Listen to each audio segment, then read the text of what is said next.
প্রতিবেশীর সাথে আসলে ঝগড়া করে টিকে থাকা যায় না। তাদের একটা প্রবণতা ছিল যে 5 আগস্ট যেন তারা ক্ষমতাচ্যুত হয়েছে, নানা ধরনের অপপ্রচার, প্রোপাগান্ডা এগুলো তারা করেছে এবং সম্পর্কটা খারাপের দিকে নিয়ে গেছে। ভারতে আজকে একাধিক রাজ্যে নির্বাচন অনুষ্ঠিত হয়েছে এবং পশ্চিমবঙ্গের বাইরে বিজেপি আরো একটি রাজ্যে জয়লাভ করেছে, কেরালাতে কংগ্রেস জয়লাভ করেছে। কিন্তু আলোচনাটা হচ্ছে পশ্চিমবঙ্গের নির্বাচনকে মূলত ফোকাস করে এই কারণে যে তারা আমাদের প্রতিবেশী এবং তাদের সাথে আমাদের সাংস্কৃতিক, রাজনৈতিক, বাণিজ্যিক অনেক ধরনের সম্পর্ক আছে।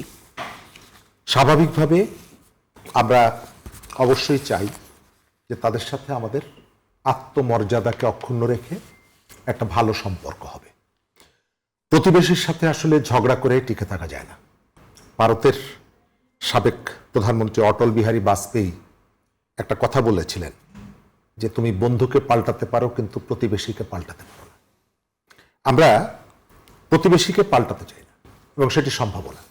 কিন্তু প্রথম জায়গাটা হচ্ছে যে আমার যে স্বার্থ, আমার যে মর্যাদা, আমার যে অধিকার, এটিকে প্রতিবেশী যদি কোনোভাবে অস্বীকার করে অথবা হস্তক্ষেপ করতে চায়, স্বাভাবিকভাবে তার সাথে সুসম্পর্ক রক্ষা করাটা বেশ কঠিন হয়ে দাঁড়ায়। আমরা আমাদের এখানে রেজিম, এক একটা রেজিমের সঙ্গে আমাদের এই ধরনের সম্পর্কগুলো এক এক ধরনের সম্পর্ক এক এক ধরনের তাৎপর্য বহন করে। আমরা গত 15 বছর যে শাসনের মধ্যে ছিলাম সেই সময়ে আমরা কিন্তু বেশিরভাগ সময় দেখেছি যে ভারতের পশ্চিমবঙ্গ বলেন অথবা ভারতের কেন্দ্রীয় সরকার বলেন, তাদের সম্পর্কটা ছিল পাবলিক টু পাবলিক না হয়ে তাদের সরকার এবং তখনকার যে সরকার, বিশেষ করে যারা ক্ষমতায় ছিলেন রাজনৈতিক দল, তাদের সঙ্গে। এবং এটি করতে গিয়ে বহু অন্যায় কাজকে তারা সমর্থন করেছে। কোনো কোনো অন্যায় কাজ তাদের নীরবতার কারণে আরো বিস্তৃত হয়েছে, মানে আমাদের এখানে যে সরকারটা ছিল। আবার কখনো কখনো তারা অন্যায়ভাবে অনেক বিষয়ে অযাচিতভাবে আমাদের বিষয়ে হস্তক্ষেপ করেছে। আর জুলাই অভ্যুত্থানের পর ব্যাপারটা আবার উল্টে গেল।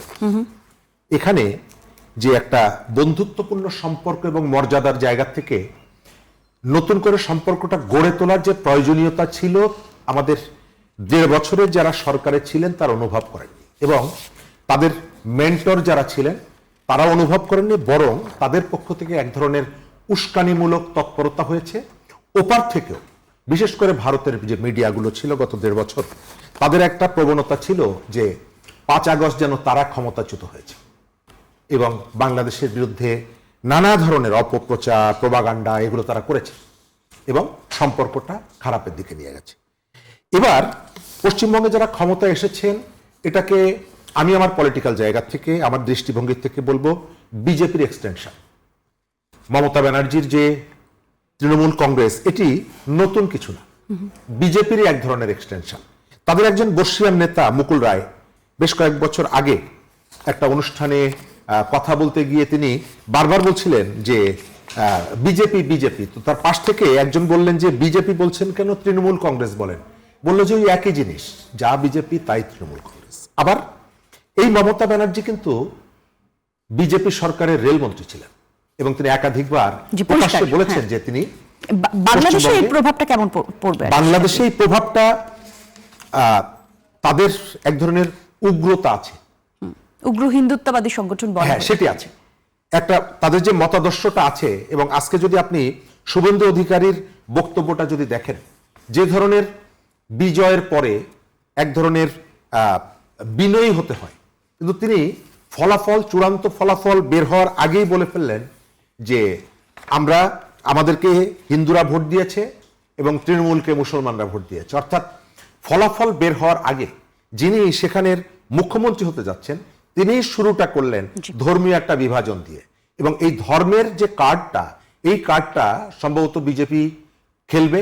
এর আগেও তিনি বলেছিলেন যে ইসরায়েল যেভাবে গাজাকে শিক্ষা দিয়েছে, ঠিক একই রকম ভাবে 100 কোটি হিন্দুর স্বার্থ পরিচালনার ক্ষেত্রে ভারতেরও উচিত বাংলাদেশকে সেভাবে শিক্ষা দেওয়া।